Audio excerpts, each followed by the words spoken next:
Thank you for joining us again on another episode of the Command Journey podcast. I am your host, Michael Diamond, and we are back with another installment of the show. Here to educate you. We're going to continue our specifics in the utility market, and I have brought a guest on to help us do that. And so, in true Command Journey fashion, I'm going to let this returning guest introduce you to themselves.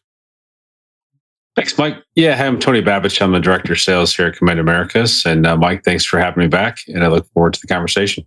Absolutely. So last time we had a discussion, we talked about utilities sort of in a broader sense and how Command approaches working in the utility space with our partners and the needs therein. And we touched very lightly on NERC CIP and what it is. But I'm hoping during our discussion today, we'll get a chance to sort of dig in a little bit and talk about some of the details of what NERC CIP is and sort of why it matters. So that really is the beginning standing question, which is, for those who've integrators and partners and even end users who are in the space who are maybe not aware of all of the intricacies when it comes to NERC CIP, where would you start explaining what it is and how it works? Yeah, I mean, if you really look at what CIP is, it's critical infrastructure protection, right? So we look at how do we protect our critical infrastructure in the utility space. Most of it is cybersecurity related. So if you look at it from the top down, you have to classify your different assets that you have into low, medium, and high categories. And then you take that classification, you come up with a plan. And from that plan, we go and figure out what do we need to do to protect those specific sites, right? And if you really look at it, out of the 14 different requirements, most of it's cyber, but there are really two main requirements that specifically talk to physical security. It's CIP 6-6, which basically says you have to secure the cyber assets, meaning anything that is a data center or housing data, you have to secure that with physical security. And that's, obviously logically cameras, access control, and also intercom is a huge part of that. And then CIP 14 is securing things like substations.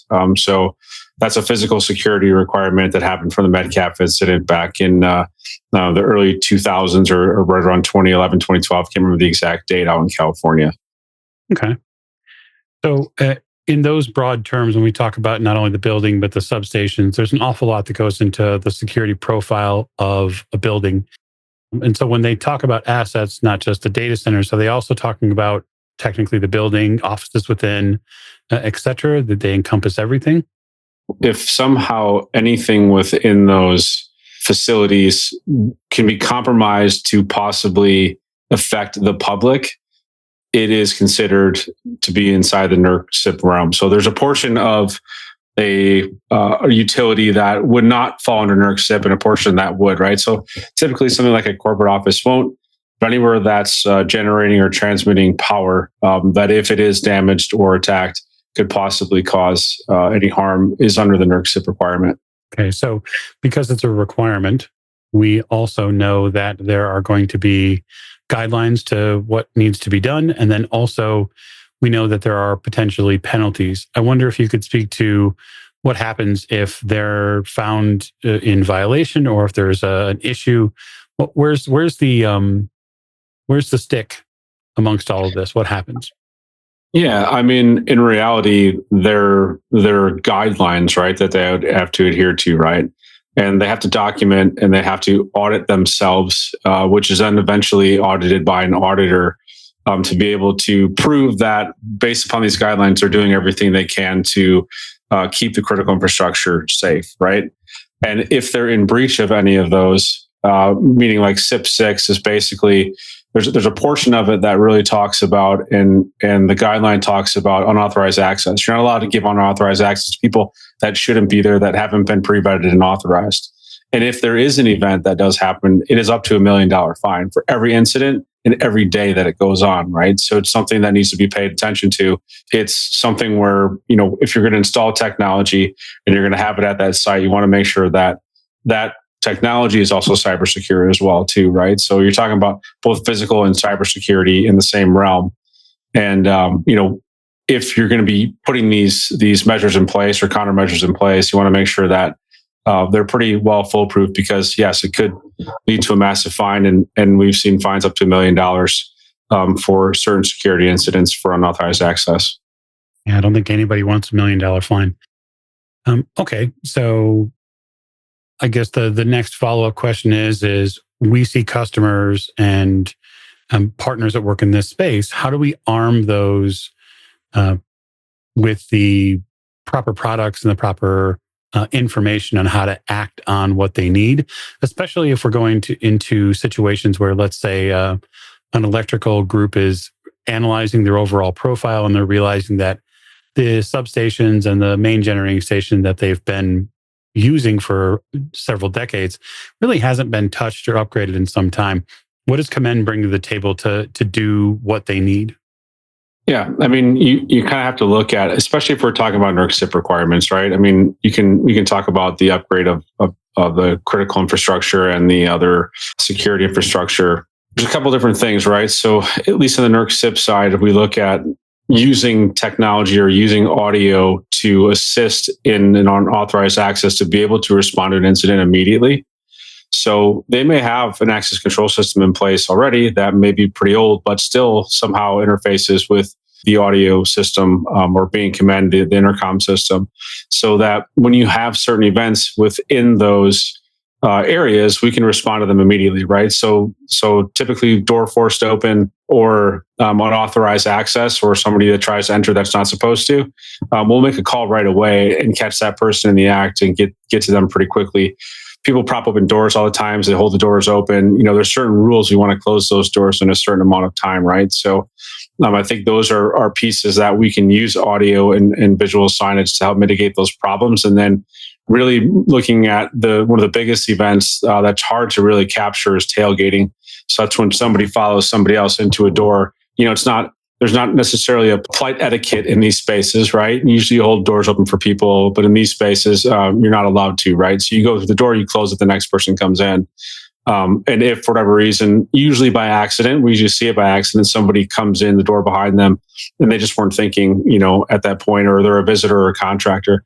How do we want to detect that, be able to respond to that quickly? And that's by using audio and placing a call and then really backing that person out of the process so they can speak to them at the door, document the process, and prove that tailgating event actually didn't take place. Yeah, it'd be one way to combat any potential fines that an audit would turn up, because I can only imagine that they're going to look at every single bit of information that they have at hand.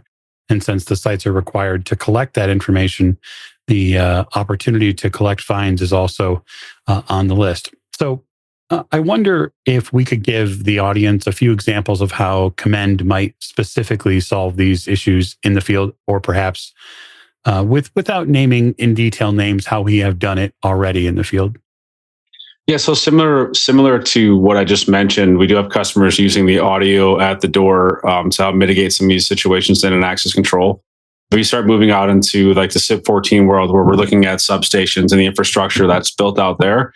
Or a lot of times the companies we're working with, they'll have a myriad of cameras that they're installing, right? So they'll use those cameras to detect people, whether it be through infrared or just normal optical cameras. And we'll be able to broadcast messaging down. We've done that plenty of times.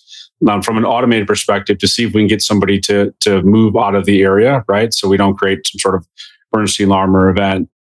We've also seen people using audio detection. That's something we've been working on in the last couple of years, is how do we detect the audio that's at a site and then use that as another means for detection, right? Because you can't always see something, but usually you can hear it before you see it. And that's, I think, the next generation of security is really using sound to be able to detect people. But we have seen that detect people, things, sounds, and using those sounds to create some sort of event, to pull up cameras to be able to see what's happening in that area and mitigate the situation. We're doing that, and then there's a lot of customers using it at barriers of entry, right? So the more barriers of entry you have, the more layers of security you have, the better off you're going to be, especially as you get critical assets. You want to protect those with different layers of security.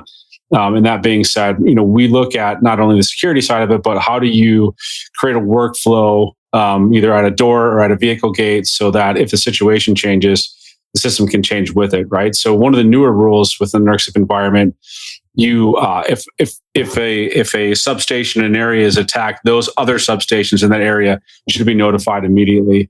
And if we get that event that happens, we can receive that event and change the way the system behaves based upon that event. And maybe that, the access is no longer allowed in those sites, but you can still place an intercom call, and the call doesn't go into the local site. It goes out maybe to the SOC or the Global Operations Center for them to handle that until the situation is complete and everything is secure. Yeah, there's a ton of facets to it. And it's important to have use case examples for our customers. I know that a lot of the staff here have been focused like a laser on utilities for the past few years, trying to get all these things in a row so that way people can understand it. So I think my final question here is, when we look at the future in the next 16, maybe 24 months, what are the features that we're looking to deliver potentially into the field for the next era of NERC CIP guidance? How can we help prepare them for what comes next?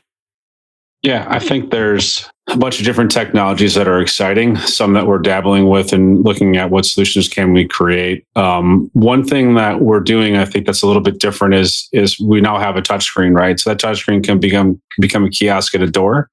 So if you look at the workflow, we're looking at really heavily looking at workflow of how customers operate and figuring out how do we use that interface at the door when it's needed. So for instance, every time I have, if I'm escorting, if I'm a NERC CIP employee and I have escorting visitors with me, they have to sign in. Literally, a lot of people are doing it on a paper log still, sign in at the door every single entry and sign themselves out. We're looking at how do we automate that at the point of entry using the touchscreen as more of a kiosk to kind of multi-purpose the intercom into that kiosk so they can sign in and out at that door, or use QR codes and scan them with the camera and things like that through a visitor management platform.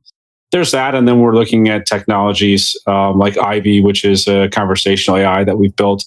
How do we apply that into the security marketplace? And that's really somewhere we've been paying a lot of attention to. How do we create the workflow there? Can we document people by just spoken word with their names tied to a specific escort so that we can validate who they are, but also who they're with using that technology and be able to document it that way? Then it's automatically documented and we don't have to worry about the paper logs anymore. Saves a lot of people time, energy, money, and also from an audit purpose, it's all sitting there on the back end. So there's some intricacies there we haven't quite figured out, but it's something we're definitely looking at as the future of entry and validation. Well, I want to thank you for coming on the show, Tony. I appreciate the opportunity to dive a little further into NERC CIP, and we'll see what the future holds for the industry probably as the next day dawns. So thanks much, and I appreciate it. All right, Mike, I appreciate it. Thanks a lot. Take care.